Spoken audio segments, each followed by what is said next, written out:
Good evening, everyone. My name is Khalid Abuzdur, and I'll be presenting my group presentation about the development issues in Iraq and Syria. This case study was done primarily by my group, which involved members like Abdullah Al-Qahtani, Malqis Abu Saleh, myself, Khalid Al-Abd Ghafoor, and Suwaid Khan. To start off, we're gonna go on the development of Iraq. So Iraq has faced a lot of educational challenges, mostly being cause of war, sanctions, and instability caused by widespread school closures. In terms of illiteracy rates, from 2015, girls had a 28.2% illiteracy rate, while as boys had a 13% illiteracy rate. Barriers included early marriage, domestic duties, and safety issues, which prevented many girls from attending school during that time. Pre-1990, however, Iraq's education system was considered one of the best in the Middle East, focusing on equality and accessibility. However, after the war, long-term impact included educational loss to a lot of skilled workers, inaccessibility, especially towards women. And like previously mentioned, the illiteracy rates between boys and girls has increased tremendously, and it shows. Um, By 2015, the illiteracy rate for girls aged 12 and above was 28.2%, more than double the rate for boys, while as in 2015-2016 academic year, 5 million boys attended school, while 4.2 million girls emphasized the hurdles that female students confront, showcasing a gender disparity of 54% for boys, while 46% towards girls. Regarding healthcare, Iraq has also faced a bunch of healthcare challenges, primarily, of course, caused by war. Um, Healthcare infrastructure has been severely impacted by war. The doctor to patient ratio has noted being 7.8 doctors per 10,000 patients, according to World Health Organization from 2011. The immunization rates over time has also significantly dropped with the years following the war. By 2000, there was a 60.7% immunization rate, with 2006 it dropping by almost half, and in 2011 slowly increasing back up as the country recovers, according to the UNICEF of 2011. The impact of war and its conflicts, um, se- severe destruction of healthcare facilities and medical infrastructure, which in turn causes a lack of access to essential services, especially in rural areas, primarily to those who cannot afford such services or even those of the middle class, finding it much harder to get access to. According to the World Health Organization, Iraq's doctor-to-patient ratio, as mentioned previously, was 7.8 doctor per 10,000 inhabitants in 2011, which was severely lower than the regional standard.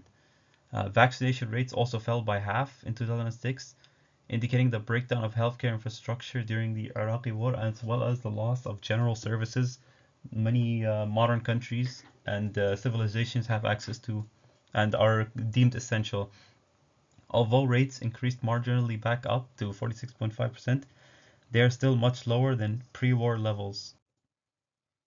Now, Iraq and has also the causes of historical and current trends of unemployment can be dated back to previous times of leaders like Saddam Hussein and other tyranners. For example, to delve more into the history, Iraq is home to extensive oil reserves, yet the unemployment rates for the population aged 13 years and older continue to increase. This trend of rising unemployment may persist in early 2022 due to uncertainties, particularly with underemployment in the informal sector if production levels are cut. A lack of good governance practices has shattered the trust between the government and the population. Governments must recognize these trends in order to craft their policy directives. Inequalities and a lack of economic opportunities can further worsen the beliefs and increase the levels of tension within the society. And to understand the unemployment rates in 2021, we have to first understand the historical trends. Um, Yet for historical trends, Iraq's modern labor market also had to begin expand in areas in the 1930s. So, as previously mentioned, in the 1950s, the king's wellsprings were corrupted, and the first Arab coup installed Qasim, one of the leaders of the Free Officers movement, who aimed for political, economic, and social revolution in Iraq. The arrival of Saddam Hussein in 1968, like we all know, was a big turning point for Iraq. Between 1970 and 1980, the government had an ambitious program and invested an average of 28.3% of gross domestic product in development projects, most of which were in the public sector. Economic growth was 14% in the 1970s, and services, industry, and agriculture proliferated. Public infrastructure projects and labor policies were consistent with rapid improvements in unemployment and economic growth until about 1983. Um, Here's a table to be more specific, a table depicting employment and exchange rates, and you can see that the percentage change unemployment rate has quite literally went up by 7 times and even tripled by that amount in the span of a year, with a span of a year in between each. And this data was gathered from the World Bank Group from with the last update being 2023. Governance in Iraq. To explain what a good governance is, it means that the likelihood of opportunities for employment increases. Good governance should be more than a principle or a policy, it should be an economy. The likelihood and quality of economic conditions suitable for employment to exist and prosper in good governance areas will increase. A good governance environment should thereby need to have a disposition with the conditions mentioned above for economic success, in which economic processes are transparent, elected officials are held accountable for the decisions they make, and people are protected in their economic activities. The reasoning advanced here builds upon the understanding that quality governance environments are associated with the probable realization of employment opportunities. The key point in evaluating a policy's success or failure is the policy framework that underpins such policy. Uh, the what's it called? The Human Development Index of Iraq due to Saddam Hussein has been 0.673, placing it in the mid to high range of the developing region for the Arab states, meaning that Iraq has slowly after Saddam Hussein's departure has slowly managed to make better improvements. Um, the interplay between governance quality and the likelihood of the protection and promotion of human rights is also clear. Common governance structures include openness, participation, the accountability of said decision makers, effectiveness, efficiency, and inclusiveness. Iraq faces a multiplicity of interconnected regional and international challenges in terms of poverty reduction, promoting a good governance, and reforming human rights. Due to internal and external factors, action needs to be taken in order to alleviate the country's financial troubles, which have caused devastating poverty levels, combat corrupt and mismanaged systems of government, improve the state's capacity, address human rights violations, and dismantle extremist jihadist forces, particularly in the recently restructured province of Diyala. The severity of these problems had a detrimental impact on the overall development of the Iraqi society. Although the challenges facing Iraq are heavy, there are also several opportunities. The willingness of international organizations to support the Iraqi authorities in combating terrorism and radicalization through rehabilitating and reintegrating individuals and community initiatives indicate a sense of disposition on behalf of the international community. The rise of local, national, and international non-governmental organizations and grassroots movements that focus on local development, youth empowerment, poor engagement, and self-determined projects is increasing. The real split between good civil society and bad fundamentalized and radicalized civil society must be recognized, and the grassroots initiatives represented by local projects, community shared funds developed within the 12 district councils, and the government of Iraq efforts made from September 2006 to present need to be amplified. Now that we finished talking about Iraq, it's time to delve more into the human development regarding Syria. Well, and as we all know, Syria has been going through tough times, especially with ongoing war. Syria had faced ongoing conflict to this day, as well as geopolitical crisis rooted in more than literally a decade of civil war. The Syrian government, supported by the Russian and the Iranian government, has reigned significant control of the country, specifically military control, while opposition forces keep limited control in areas like Idlib. This shows a sign that Syria is not as independent as it seems, as it is reigned by military forces, specifically from the Russian and the Iranian forces, which, if disturbed, can cause severe problems within the political aspect within of Syria.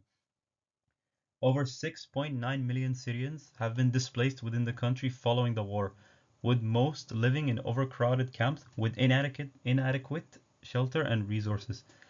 Including this population are refugees who have taken to neighboring states, such as Turkey, Lebanon, and Jordan, thus placing an enormous strain on the host nation's infrastructures. Over 80% of Syrians live below the international poverty line, compared to just 10% before the conflict. International humanitarian efforts struggle due to funding shortages. In retrospect, only 24% of the United Nations response plan for Syria has been funded, leaving millions without essential aid. Risks of gender-based violence as well as limited access to safety and health care also jeopardize the lives of both women and children respectively. While various humanitarian organizations continue to deliver aid, challenges such as restricted access to certain regions and political disagreements hinder any comprehensive solutions.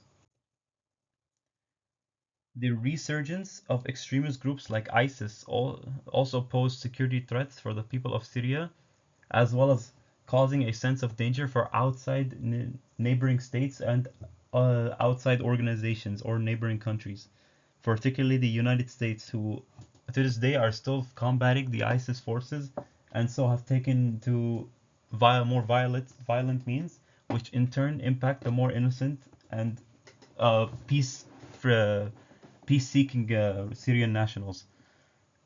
Uh, the regions specifically associated with ISIS were Deir ez-Zor and Homs, and the tensions between Israel and Syria being heightened by frequent airstrikes linked to Iranian-backed militias within Syria, which we discussed previously, are the majority support the nation of Syria as long with the Russian military, who although are being occupied by oh no, the northwestern province of Idlib also stays a hotspot for violence, as per its control by Hayat al-Tahrir al-Sham, a group with ties to Al-Qaeda, on top of already pre-existing airstrikes by the Syrian government forces and Russia, aiming to claim the area. Efforts to combat terrorism in Syria are complicated by the overlapping interests of local and international actors, particularly when it comes to the US, continuing its counter-ISIS campaign as previously mentioned, but facing criticism over its military presence within Syria. Unemployment in Syria. Again, as previously mentioned, civil war impact. Syria's economy are contracted by 60% since the start of the civil war. This data has been backed by the World Bank 2019.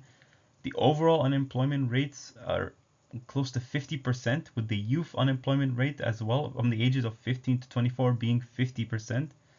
Infrastructure damage in manufacturing, agriculture, and transportation have also been destroyed due to the lack of economic prosperity. Economic isolation due to international sanctions have also been a cause for unemployment. This in turn caused high employment, poverty, and migration of skilled workers. So, or a term we like to call brain drain.